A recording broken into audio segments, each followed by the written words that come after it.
அது சிவ பூஜையினுடைய கௌரவம்.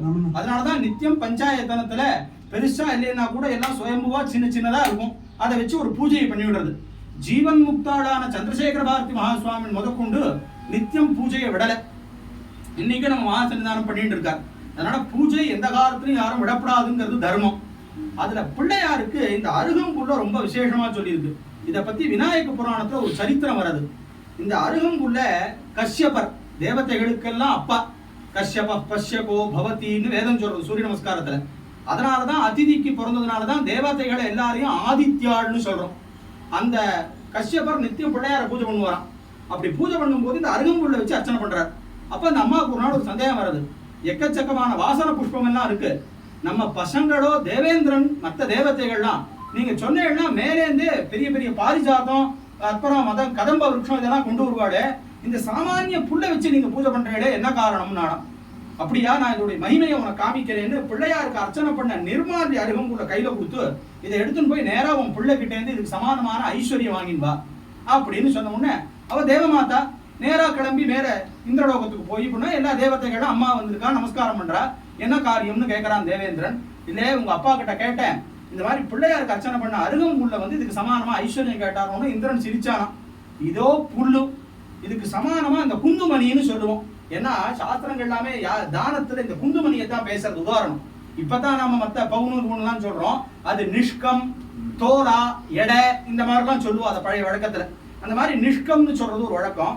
குந்துமணி அளவு கூட தங்கம் வராது, நான் வேணா அப்பா சொன்னதுக்காக வேணா ஒரு கட்டியை வேணா வச்சு கொடுக்குறேன் நானும். இல்ல அவர் சொன்னதுதான் நீ செய்யணும், இதை வச்சு நீ ஆள அப்படின்னா உடனே ஒரு தராசில இந்த அருகம்புல்லையும் வச்சுட்டு பக்கத்துல அவன் என்ன பண்ணா ரொம்ப சிரிச்சுண்டு சும்மா ஒரு சாமான்யமா ஒரு தங்கத்தை வச்சானா. அளவு வரல. இப்படியே ஒவ்வொன்னா வைக்க ஆரம்பிச்சு இந்திரன் யமன் வருணன் குபேரன் வாயு கடைசியில இந்திரனுடைய அழகாபுரிப்பட்டினம்னு சொல்லக்கூடிய இடத்துல இருக்கிற ஐஸ்வர்யம் எல்லாத்தையும் வச்சாச்சு. தராசு தட்டு அப்படியே இருக்கு, சமானமே ஆகல. தேவதைகள் 3 பேரு பிரம்ம விஷ்ணு மகேஸ்வராலும் வந்து பார்த்துட்டா, கடைசியில் ஆகல. எல்லாரும் என்ன பண்றதுன்னு திக்குமுக்காடின்னு இருக்கும் போது அன்னைக்கு பூஜையை முடிச்சுட்டு மேல கஷ்யபர் வந்தாராம். அவர்கிட்ட அன்னைக்கு பூஜை பண்ண அருகம்புல் இருந்ததாம். அவர் பண்ணாரா எல்லாத்தையும் நகுத்துன்னுட்டு அன்னைக்கு பூஜை பண்ண அருகம்புல் அது மேல வச்சாராம், சமானமாயிடுதான். அப்பதான் அருகம்புல்லினுடைய மகிமை எவ்வளவு பெருசுன்னு சொல்லி இது விநாயக புராணத்துல இந்த சரித்திரம் வருது. அதனால பிள்ளையாருக்கு இந்த அருகம்புல்ல போடுறத ரொம்ப விசேஷமா சொல்லியிருக்கு. இன்னைக்கான அர்ச்சனை சாஸ்திரநாமம் ரொம்ப விசேஷமா கணபதி சாஸ்திரநாமம்னு பேரு, பொதுவா எல்லாருக்கும் தெரியும். இந்த சாஸ்திரநாமத்துக்கு என்ன விசேஷம்னா பாஸ்கர ராயருங்கிற மகான் ஸ்லோக ரூபமாவே ஒரு அர்த்தம் எழுதியிருக்கார் பாஷ்யம். அதற்கு பெயர் கத்யோதம்னு பேரு.